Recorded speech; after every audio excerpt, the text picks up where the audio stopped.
আসসালামু আলাইকুম ওয়া রাহমাতুল্লাহি ওয়া বারাকাতুহু। ইন্নাল হামদালিল্লাহ ওয়া সলাতু ওয়া সালামু আলা মান লা নাবিয়্যা বা'দা আম্মা বাদ।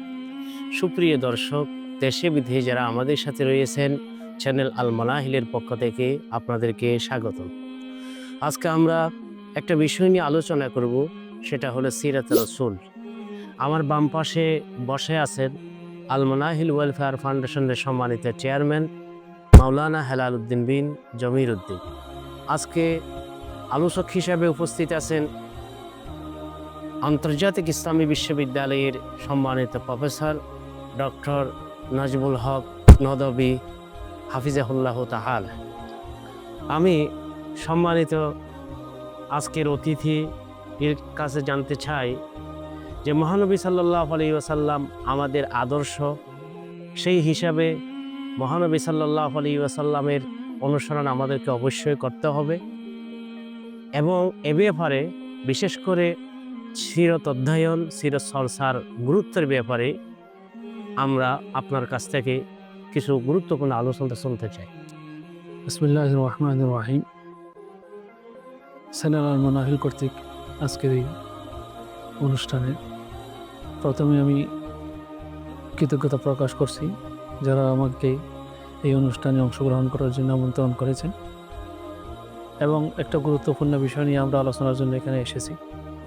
যে প্রশ্নটা করা হয়েছে, প্রথমে আল্লাহ তাআলা আল্লাহ রসুলকে পৃথিবীতে পাঠানোর সময় সুনির্দিষ্ট একটি মহৎ মিশন নিয়ে পাঠিয়েছেন, যেটা কোরআনের ভাষায় বলা হচ্ছে লাকাদ কানা লাকুম ফি রাসূলিল্লাহি উসওয়াতুন হাসানাহ।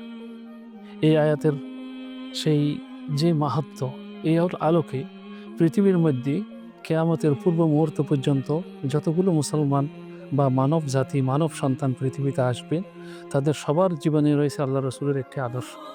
এই আল্লাহ রসুলের জীবনে তাদের জন্য রয়েছে একটা সুন্দর আদর্শ। তাহলে আমাদের সেই কোরআনের আলোকে আল্লাহ রসুল, যেটা তার একটা হাদিসের মধ্যে বলেছেন, বুইসতু লিউতাম্মিমা মাকারিমুল আখলাক, যেমন আল্লাহ তাআলা বলেছেন তার জীবনের মধ্যে আমাদের জন্য রয়েছে সুন্দর আদর্শ, এবং আল্লাহ রসুল নিজেই সেটা বর্ণনা দিয়েছেন, আমি মানব জাতির যে সুন্দর আদর্শকে যে পরিপূর্ণতা দান করার জন্য আমি প্রেরিত হয়েছি।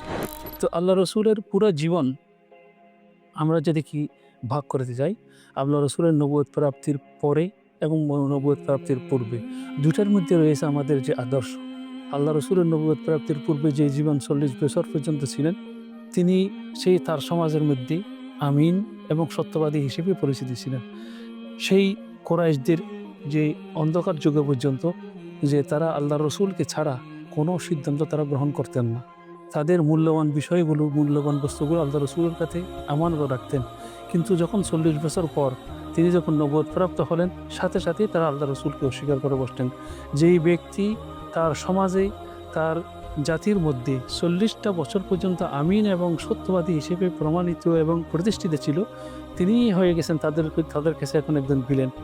একমাত্র কারণটা কি, যে তা আল্লাহ রসুলের মাধ্যমে, আল্লাহ রসুলের কারণে যে ওয়াহি আল্লাহ তাআলা দিয়েছেন, সেটা সেই মানব জাতিকে সে এগিয়ে নিয়ে যাবে এবং মানব জাতিকে সেই যে গোলামির থেকে তারা মুক্তি দিবে আল্লাহ তাআলা, সেটাকে যদি কি প্রতিষ্ঠা করতে যায়, তাদের যে নেতৃত্ব, এটা চলে যাবে শুধুমাত্র একের কারণে। তো আল্লাহ রসুল নবুয়ত প্রাপ্তির পরে প্রথমেই তার প্রতি নির্দেশনা আসলো গোপনে দাওয়াত পরিচালনা করা। তিনি তার সবচেয়ে আপনজন যারা ছিলেন, তার স্ত্রী খদিজা রাদিয়াল্লাহু তাআলা আনহা, তার মূল্যবান যিনি ছিলেন তার সবচেয়ে বেশি প্রাণের এবং প্রিয় হযরত আলী রাদিয়াল্লাহু তাআলা আনহু, এবং ছিলেন হযরত আবু বকর এবং যায়েদ বিন হারেসা, তার সবচেয়ে আপনজন, তাদেরকে তিনি প্রথমে দাওয়াত দিলেন এবং সাথে সাথে তারা সেটাকে গ্রহণ করলেন। পরবর্তী পর্যায়ে তিনি আরও যারা তার সাথে ঘনিষ্ঠতা বাড়িয়েছিলেন তাদেরকে দাওয়াত দিলেন। এভাবে চলছে। 2 থেকে 2.5 বছর পরেই আল্লাহর পক্ষ থেকে আবার নির্দেশনা আসলো, ও আনজির আশিরাতাকাল আকরাবিন, যে আপনার নিকটতম যারা আত্মীয় আছে তাদেরকে আপনি কি করেন, দাওয়াত করুন। তখন আল্লাহ রসুল তার সগোত্রের মানুষদেরকে দাওয়াত দিলেন, এবং দাওয়াত দেওয়ার পরে সর্বপ্রথম তিনি যে প্রতিবন্ধকতা তিনি মুখোমুখি হলেন, তার সবচেয়ে আপনজন তার চাচা আবু লাহাবের পক্ষ থেকে। এবং আবু লাহাব বলছে, সেটা সাথে সাথে বলেছে যে আরজামাত লিহাদা, যে এইটার জন্য কি তুমি আমাদেরকে এইরকম কষ্ট দিয়েছ, তাব্বাল্লাক, সেই আবু লাহাবের সেই কারণেই আল্লাহ তাআলা একটা পরিপূর্ণ সূরা নাযিল করলেন এবং সেই আবু লাহাবের যে পুরা ধ্বংসের প্রতি পতিত হলো। এরপর আল্লাহ রসুল আস্তে আস্তে আস্তে আস্তে সেই দাওয়াত যে আগিয়ে নিয়ে যাচ্ছেন, কিন্তু সেই হিজরতের পূর্ববর্তী যেই যুগটা ছিল, এটা হচ্ছে কি আল্লাহ রসুলের যে জেহেরি দাওয়াত, প্রকাশ্যে দাওয়াতের যদিও যে একটা ছিল, সেটা যুগটা ছিল, কিন্তু তার যদি কেউ কোনো জুলুম অত্যাচার আসে তখন তার মধ্যে প্রতিবন্ধকতা আসলে প্রতিবন্ধকতা থেকে তিনি প্রতিবাদ করার পর্যন্ত সেই পর্যায়ে ছিলেন না। শুধুমাত্র ধৈর্য এবং যে সবরের সাথে তিনি কী করলেন, এটাকে এড়িয়ে গেলেন। এবং তার সাহাবীরা যারা অসংখ্য নির্যাতনের মুখে একাধিক সাহাবী মৃত্যু এবং শহীদ হয়েছেন, তারপরেও তাদেরকেও আল্লাহ রসুলের নির্দেশনা ছিল যে তাদের প্রতি যে প্রতিবাদ না করতে, এবং প্রতিবাদ না করে যে সবরের এবং তাহাম্মুলের কী করলেন, মানে পরিচয় দিলেন, চিত্র দিলেন। এভাবেই তিনি দাওয়াতকে এগিয়ে নিয়ে গেলেন। এটা আমরা আল্লাহ রসুলের যে হিজরত পর্যন্ত, সেটা আল্লাহ রসুলের জীবনের দাওয়াতে জীবন ছিল।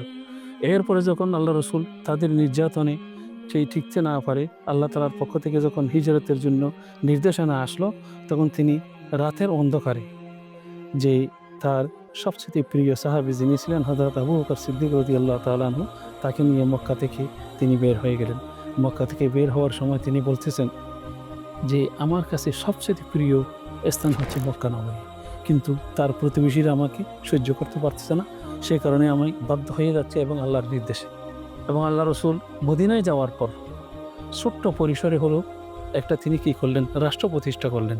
রাষ্ট্র প্রতিষ্ঠার পরেই তিনি যখন প্রতিবন্ধকতা আসতেছে, তখন সেই প্রতিবন্ধকতা নিরসনের জন্য সর্বপ্রথম যে যুদ্ধে বের হলেন সেটা হচ্ছে কি বদর, গজওয়ায়ে বদর। এবং এই গজওয়ায়ে বদর অনুষ্ঠিত এবং সংগঠিত হয়েছিল মাহে রমজানে, রমজান পবিত্র রমজান মাসে। এবং আমরা জানি যে ইসলামের যত বড় বড় বিজয়গুলো এসেছে সবগুলো রমজানেই এসেছে। এই রমজানের মধ্যে প্রথম সেই যুদ্ধ গজওয়ায়ে বদর। গজওয়ায়ে বদরের মধ্যে একটা মূলত একটা অসম যুদ্ধ। আল্লাহ রসুল সেই গজওয়ায়ে বদরের জন্য বের হইলেন, যুদ্ধের জন্য বের হননি। একটা আবু সুফিয়ানের নেতৃত্বে যে সিরিয়া থেকে একটা বণিক দল আসতেছে, বিশাল বড় সম্পদ এবং যে ওট নিয়ে আসতেছে, এই সম্পদগুলো মুসলমান এবং ইসলামের বিরুদ্ধে ব্যবহার হবে, সেই কারণে শত্রু সম্পদ ছিনিয়ে নিয়ে ইসলাম এবং মুসলমানকে নিরাপত্তা দানের জন্য আল্লাহ রসুল বের হলেন।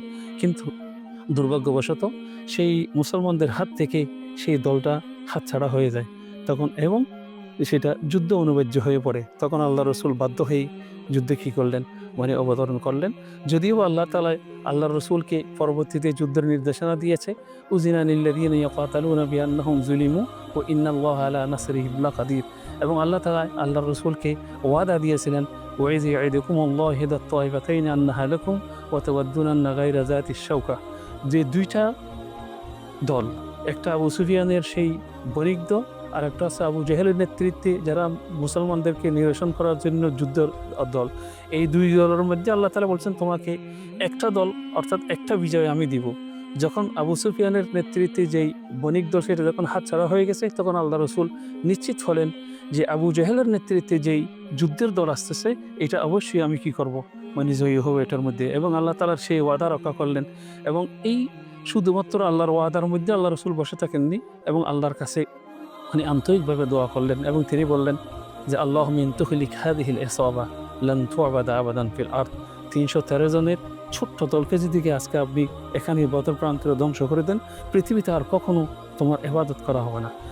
এই দোয়ার পরে পরিপ্রেক্ষিতে আল্লাহ তাআলা আল্লাহর রসুলকে সহযোগিতা করার জন্য প্রায় এক আয়াতের মধ্যে 1000, অন্য আয়াতের মধ্যে 3000 এবং অন্য আয়াতের মধ্যে 5000 পর্যন্ত ফেরেশতা নাযিল করলেন, এবং তার রসুলকে বিজয়ী হলেন।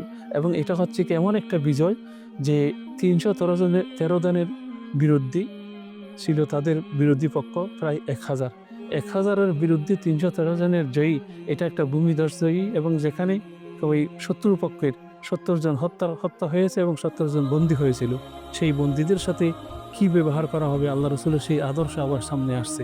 এবং আল্লাহ রসুল এই বন্দীদের সাথে যে যুদ্ধবন্দী যারা যুদ্ধ অপরাধী আছে তারা বিচারের পরিপ্রেক্ষিতে তাদের কি শাস্তি হবে সেটা ভিন্ন জিনিস, কিন্তু মানবতার আলোকে তারা বন্দী হওয়ার কারণে যে বন্দি সুবিধা যেগুলো পাওয়ার কথা সবগুলো আল্লাহ রসুল তাদেরকে দিয়েছেন, এবং তাদেরকে ভালো খাওয়ানোর জন্যই আল্লাহ তাআলা কোরআন নাযিল করেছেন, ওয়াইয়ুতঈমুনা আত-তাআমা আলা হুব্বিহি মিসকিনাম ওয়া ইয়াতীমান ওয়া আসীরা।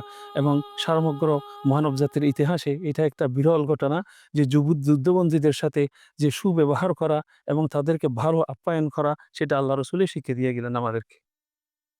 ধন্যবাদ সম্মানিত অতিথি। আমরা সম্মানিত অতিথির আলোচনার মাধ্যমে জানতে পেরেছি সিরাত চর্চার গুরুত্ব সম্পর্কে এবং বদর যুদ্ধ সম্পর্কে।